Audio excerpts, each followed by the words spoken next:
Hey, Josh, welcome. So this is going to be I think a favorite topic. It's a great point in time to start talking about AI because there's the question that comes up all the time. Negotiators ask me, is AI going to start negotiating for us? Is one AI going to talk to their AI and come up with a great deal? And I guess I always laugh, hopefully not impolitely. The answer, of course, is no. It's not going to do that. It doesn't have that capability. And we'll talk more about that when we talk about the AI tool we've put together to assist specifically with negotiations. Because what AI can do when it's properly structured and focused, it can make you more disciplined, more prepared, and sharper at the table. But it will always be something that sits there behind you, helping you, not taking the lead. Yeah, Gary, great point. And I think our conversation will be really important to focus on how might you use AI alongside your negotiation preparation practice, your negotiation organizational capability building. There's lots of great uses for it, and we're going to try and stress some of those. And we do want to, of course, put those words of caution up, because if you just go into the big blue ocean of generative AI, it will try to please you and will find all kinds of crazy answers. So in order to deal with that, we've created our own contained place that we trust for negotiation, that our clients use for negotiation. It's named the same, Strategic Negotiation GPT. It's on the OpenAI platform. But what we've done there is we've given it significant constraints to stay within the boundaries of what best evidence-based practices and approaches around negotiation are. So we fed it things like the negotiation assessment tool, the capability model, the preparation tool, the reflection tool. And again, it doesn't have to stop at any of those things, but it really is designed to take those best practices and apply it with your unique circumstances of your organization or of your specific negotiation. And it does those things incredibly well. If you start to try and have it become your negotiator, or any AI to become your negotiator, I would say to put the big yellow flashing light up at that point. Yeah, I'll tell you just a brief story that illustrates this. So a colleague of mine was negotiating. He was representing a lawyer in an employment case, and his client came in to his office and said, "I've run my case through AI, through ChatGPT, and my case is worth $1.5 million. And the lawyer nearly fell on the floor because, of course, his case was worth nearly none of that. Well, I shouldn't say that. It was still a large case, but it wasn't even in the two ballparks away. And you've probably heard the old expression from early computer days, garbage in, garbage out. It all depends on what questions you ask and what guardrails you put up and what sources you want that AI to help you with. And in this case, of course, this client who knew nothing about the employment world or the employment field fed in a bunch of erroneous assumptions and got the answer he sure was looking for. My case is worth $1.5 million. Now go get it for me. And it was simply wrong from the ground up. Right. So, I think the foundations remain that you have to have your organizational capability in place in order to take advantage of AI as an enhancement to what you do. And you have to have knowledge as an individual in order to enhance your practice around negotiation as well. But there are a number of areas where it could be really helpful. And I think we both are quite optimistic about all the ways in which someone should consider and should start using AI if they're not already. One, to start, is around this whole idea of diagnosis and capability. We've talked in other episodes about the negotiation assessment tool and our negotiation capability model. And our GPT in particular, Strategic Negotiation, does a really good job of trying to figure out, if we apply the NAT to our organization, where are we faring? So we can automate that process for you a lot. It has a checklist built in. It can apply it. You can feed it information. You can have a conversation with it. You can start to figure out, do we have a definition of best deal? Are outcomes tracked beyond price? Do we have a standard prep process? If so, what could we do to enhance that process? How can we make it better? and it will place you on the capability model and generate a roadmap to help you. And of course, you should evaluate that roadmap, see if it's resonating, figure out what's realistic or unrealistic, give your resources, push back. But what a great partner it is, outside of perhaps calling you, Gary, and you've got only so many hours in a week. It's a pretty good companion to have as you try and navigate your own capability building. Yeah. So we've designed this AI to effectively apply the negotiation assessment tool. And if it says you're at level 1, you're in ad hocery at this point, then the AI, the GPT, might prescribe things like a standardized 20-minute pre-brief where you set roles, responsibilities, you make sure the whole team's on the same page. It may prompt you to set up a basic concession guardrail, meaning what are our priority items? What are deal breakers? What can we be flexible on in order to gain higher priorities? And it can help you identify alignment around incentives. These are each small steps, but each one lifts the capability and the competency up to a higher level. Yeah, absolutely, Gary. And for those who are deeply immersed in trying to move their negotiation capability, it will be a great partner on that. So it will take tools you've built and figure out how to enhance them further, given things like your strategy and your vision, right? And what you're trying to accomplish. It will look at your incentive structures and figure out, are they aligned with your organizational incentives and what you're trying to do there? It will look through all of that and give you very prescriptive application of our framework to your unique circumstances in your organization. It will look at data sets from your past negotiations and help you find trends. It will do all of that very, very well. So one great area to be spending time with AI is moving capability. The other area to really think about is around your individual preparation. So thinking about using it as a partner for your strategic preparation tool. And here it's very proactive. So it will do what you and I often do. A lot of my former students, they will text me or call me. Sometimes they'll get me with my dog out for a walk. And in a few minutes, we can often unpack what are the couple key questions that they're not considering before they go to the table to figure out how can they be much better prepared to achieve the outcomes that they're looking for, to be more interest focused. Well, this has that type of personality. It doesn't do a good job of walking the dog, but it does do a very good job of asking these kind of questions. So it'll look at things like BATNA, WATNA, issues, option standards, force you to frame issues broadly, generate creative options, tie them to benchmarks. If you're having a blind spot around concession strategy, it'll help you to think about that so you don't, go too quickly or maybe exceed where your floors or not be aspirational enough towards your ceiling. It'll also think about process design. It'll even, for those of you who have the wherewithal to practice, you could do a recorded negotiation, feed the transcript into it, and it will help you figure out different phrasing, wording that would be more interest-based, more option-generating, more inventing without committing, some of these key concepts that are very effective in negotiation. It will coach you through that. So you can think of it as both a preparation tool and a coach. Yeah, that's pretty effective and useful, especially for high value negotiation. So it's really like a coach, saying to you, watching you and saying, don't go in there half prepared. Here's a checklist and here's what's missing. Do that before you walk in there. Absolutely. So we've covered the organizational side. We've talked about the preparation side. And believe it or not, for those of you who feel anxiety of what it means to negotiate at the table, it's a really great real-time support as well.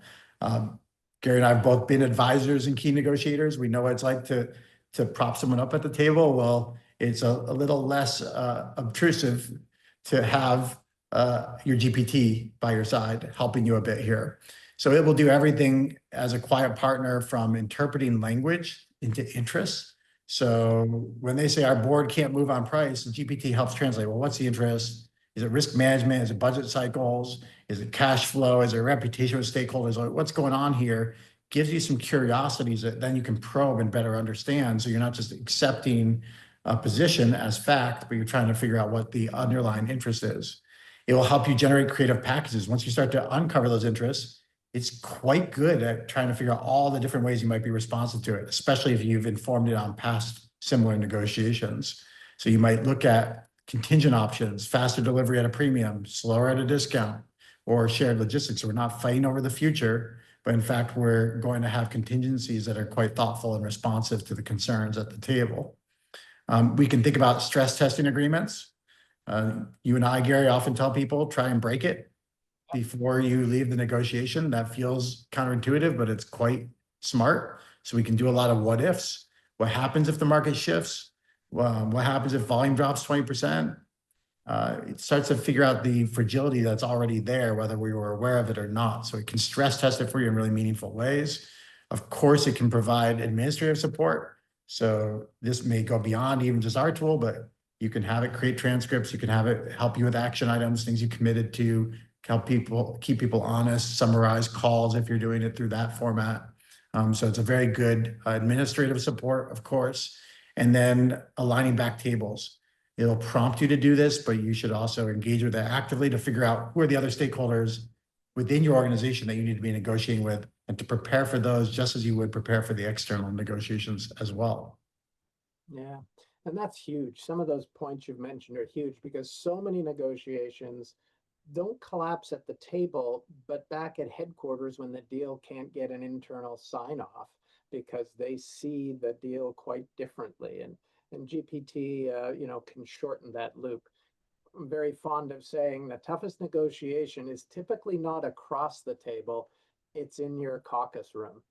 Because if that hasn't been done well, if your team and your back office, the senior management that is eventually going to sign off, if that alignment isn't there, then that's where the hardest negotiation takes place. Across the table, if that's all in alignment, it actually is much, much easier. And the AI, the GPT can really help you make sure those alignments are in place and give you plenty of options within the framework, within what the best deal means to you. Once you've defined it within those parameters, it can help you really generate good options to keep you on track.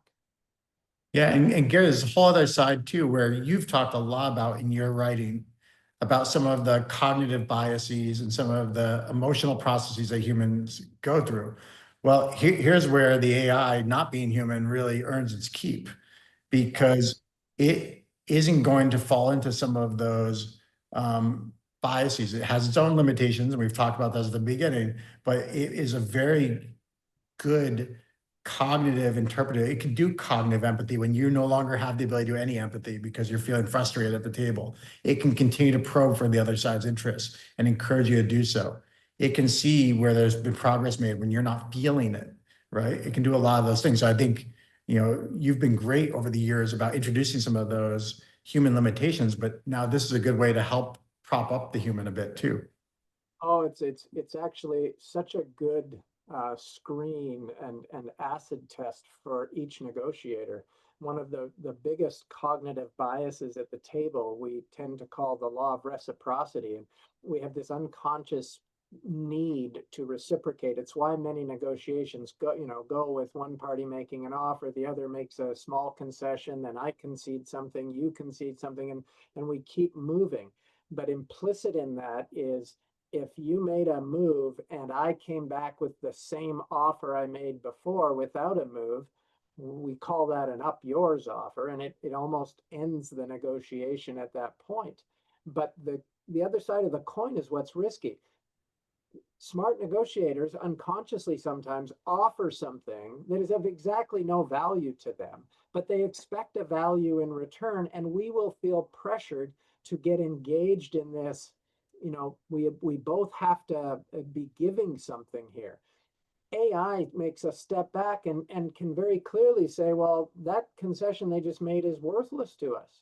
So we can respectfully go, thank you, we don't need that, and not accept it. And that frees us up to make sure we're staying aligned with our deal rather than unconsciously giving in to some of these biases that you mentioned, Josh, because AI is not subject to those.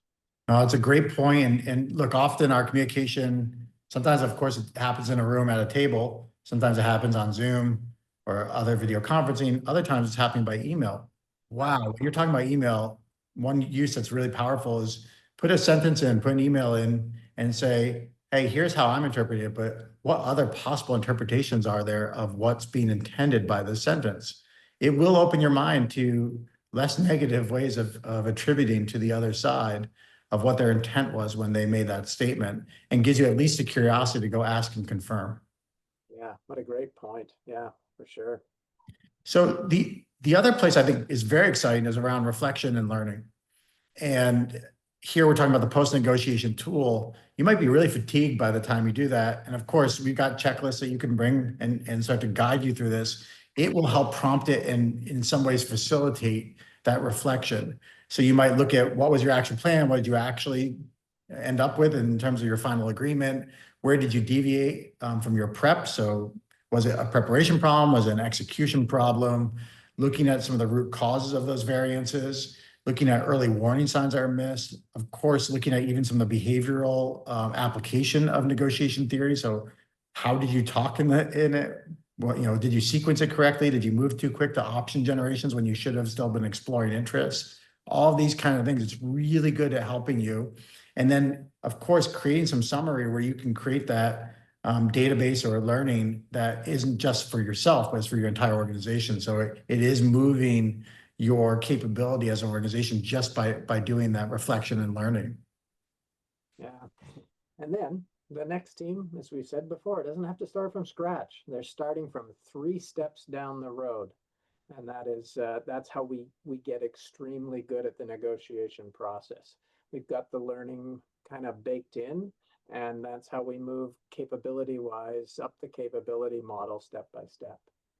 Yeah, for those who are afraid of AI, I want to give you a little assurance here that while AI may not be the best open researcher in the world, it's really good about applying defined frameworks into unique circumstances. And so the task of negotiation, when built around good negotiation frameworks, and then you give it good information about your specific organization or your negotiation, it does that really well. This is not an area where you have to be particularly concerned around hallucination or some of the other problems that we see when you're just asking to be a research partner or go out and be a search engine where it gives you lots of information that could be quite wrong. Here it's applying it and it does it very, very well. So this is what it's really built for, is this type of application. So I would encourage people in this context to use it freely and readily. And I also want to assuage the fear that it's going to replace you. AI isn't taking the seat at the table. It's sitting behind you, next to you. It's translating, it's stress testing, it's documenting, it's aligning, it's a partner. But it's not a zero-sum game here. It's not going to take your job as negotiator away from you. No, and remember, when we're talking about AI, we're talking about the strategic negotiation AI that we've built around the framework and the concepts of the book so that it is focused and it will help guide you extremely well. Because if your system right now, your negotiating system is weak, AI will make that clear extremely quickly to you. And if your system is strong, AI makes it stronger. In both cases, it just keeps moving you and prompting you to move up the capability model. That's the difference. Yes, I've got my MBA students, my law students, I've got corporate clients, I've got folks in the NBA, I've got folks in different leagues using this tool. Gary, I know you've got a lot of folks using it as well. I would encourage people to use it. We put it out there as a public service. We don't make any money on it. We just get the satisfaction of knowing people are negotiating much better by using it. Yeah. Thanks, Josh, again, and we will talk again soon. Sounds good. Thank you.